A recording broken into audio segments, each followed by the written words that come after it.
Hello, I'm DeanKind and welcome to another Quickie. So I just played Hellblade, Senua's Sacrifice and... man, just... wow. I am speechless. As most of you seasoned Pixelz know by now, my go-to games are heavily story driven, and I went into this game mostly blind. I heard Jim Sterling talk about it slightly, but nothing really triggered memories of what the game was about. And oh my Buddha, what a game. Developed and published by Ninja Theory, known for games such as 2013's Devil May Cry, Enslaved and Heavenly Sword, amongst other great to decent games. Hellblade Senua's Sacrifice is honestly one of the most emotionally powerful and gripping, heartstring pulling games I've ever played. You will die here. No! And all your suffering will have been for nothing! Shut up!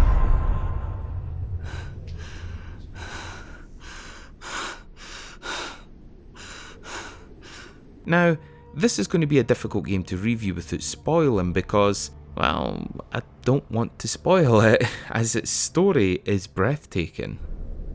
I'll find you, my love. I promise. The game might not be as appealing to you as it was for me, mainly because I'm the type of gamer that really gets into a game's world and it all encompasses my life. And with a story like Hellblade's, I was severely invested. Let's just say I described what Helblade was about to my partner and even she was interested in it. I am in awe of Hellblade and I'm going to try my hardest to describe how I felt playing this, whilst explaining what it's about without spoiling. So if this comes across as a weird, disjointed mess, well, go and watch someone else, you entitled whiny bunch of... welcome and please subscribe to the channel. So the game is based around Senua, who you find out who suffers from psychosis, and unlike games where that might be a crutch or a gimmick, this game treats it very delicately and very realistically. At first you think it's a simple tale of revenge. You carry along a severed head with you for the majority of the game, which happens to be your partner's, but it becomes apparent it's more than a simple revenge tale, and is more to do with Senua's mental state as the story starts to unfurl.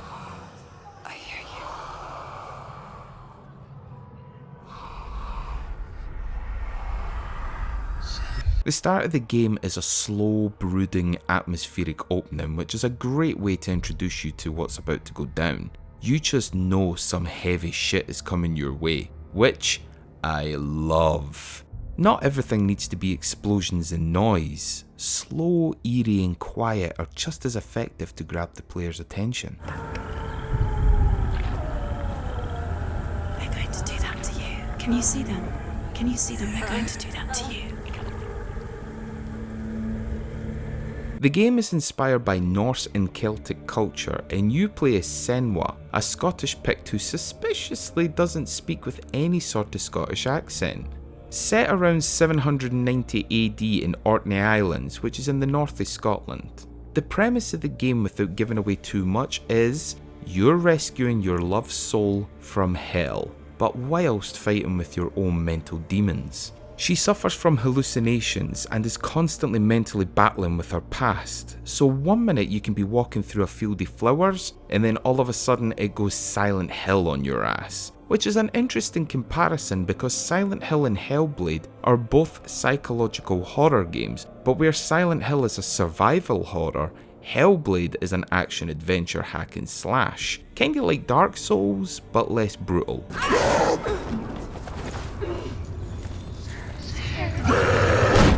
Do it. You're close.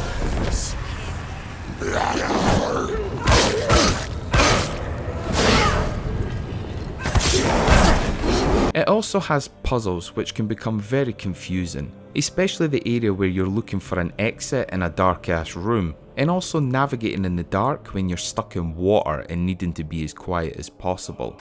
Delia. Help me.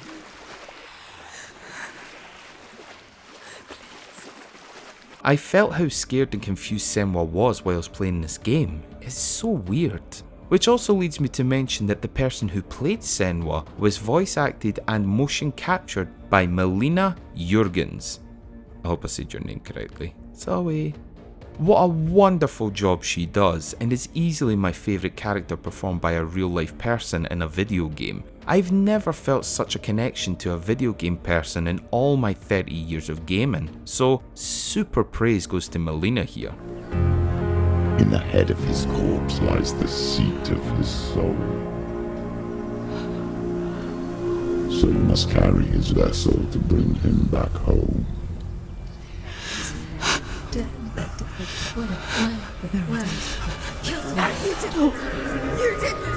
No!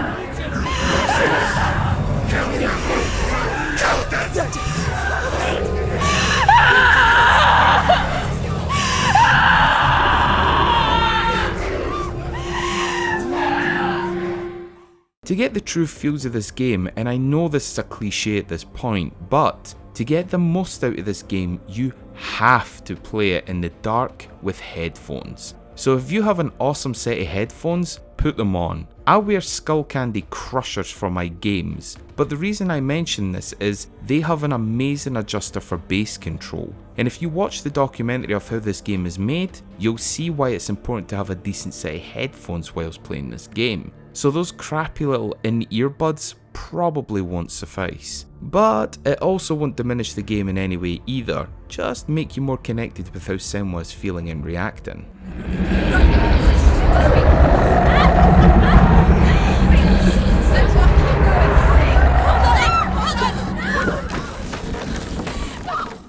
So as mentioned earlier, the game is a hack and slash adventure, and the fighting mechanics work very well. You'll sometimes fight 2 or 3 enemies at once, or even 10. The boss fights are super creative and very cool. Only once did I find myself stuck between 2 rocks and couldn't move, which was a cheap death. Speaking of death, the game has a very weird and interesting way of dealing with it.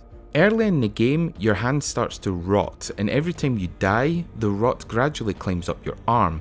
Now, I have read that apparently if the taint reaches your head, it's a game over and it deletes your save file, meaning you'd need to start again. But according to reports, that doesn't happen. I haven't tried to test it yet. Once I've completed a game for review, I start writing about it immediately, so everything is fresh in my head and emotions are all still here. So I haven't tested to see if the taint can reach your head yet, but I also wasn't prepared to find out during my first playthrough.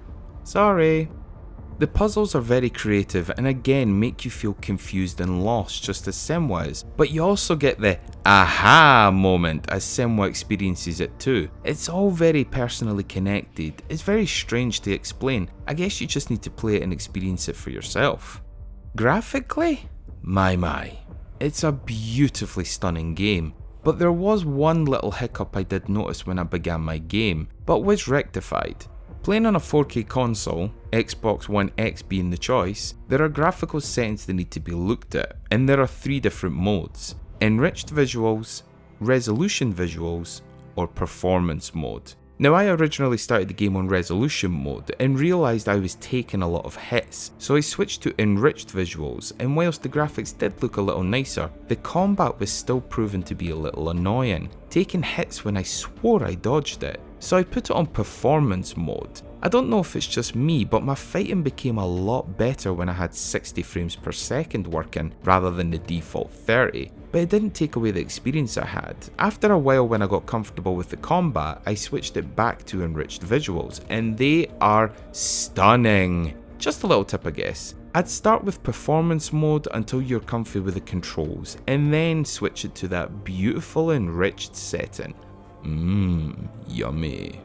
Music is also amazing. There's a song at the end of the game that had my heart pounding, hoping for Senua's quest to come to an end as she struggled and suffered enough. Battered, bruised and bloodied with her rotten arm close to her neck by this point, I was fighting what felt like I was by her side, and had the mentality of, if I go, I'll go out on my shield. And all these emotions came through because of the perfect choice of song for that moment.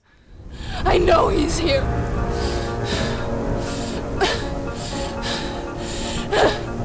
Dillian, I know you're here. Hold on. I'll find you.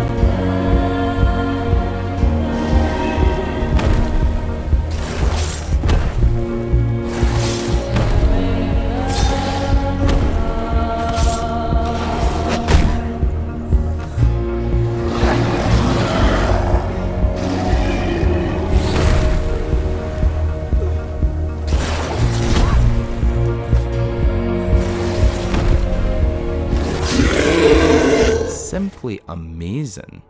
I know I've gushed over this game a lot throughout this review, but I can't emphasise how much I'm leaving out, and if you get sucked into game worlds like I do, then there is no better game than this one. I felt emotions during this play which I have never experienced before in a game, and it leaves me wanting more, which I know doesn't exist at this moment. Until Hellblade 2, that is!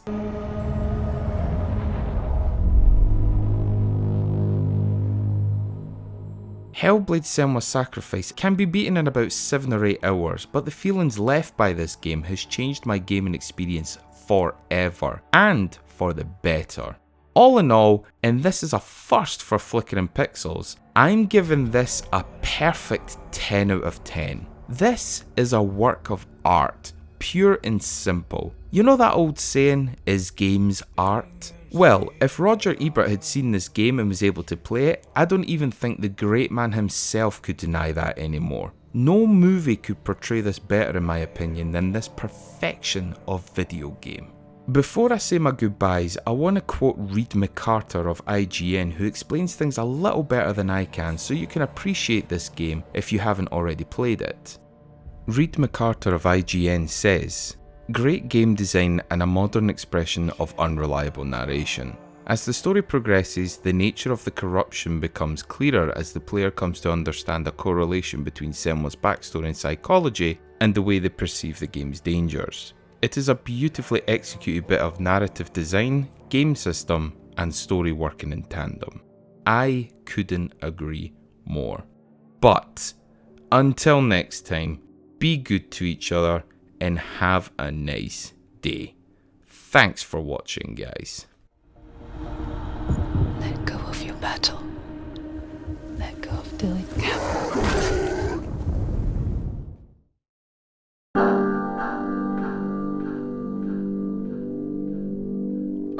Yeah, I've got to be honest, this is my first 10 out of 10 game since we've started doing the quickies. I know I've done it on Fortnite, but Fortnite is rubbish. that was clearly a joke episode. But this game, this is not a joke. Hellblade is that's a 10 out of 10. There's only a few games that I feel is 10 out of 10 caliber. Mass Effect, you know, they're a 10 out of 10 for me, even though, you know, they've probably not aged as well as I'd have liked them to. But Zelda, A Link to the Past, that's a 10 out of 10. And yeah, I think Hellblade is up there. Hellblade is definitely up there with them. It's definitely in my top 5 games I've ever played. But yeah, time will tell if it's going to be remembered as an amazing game. I think it will. It's a pretty damn good game. But anyway, ciao for now. I'm rambling.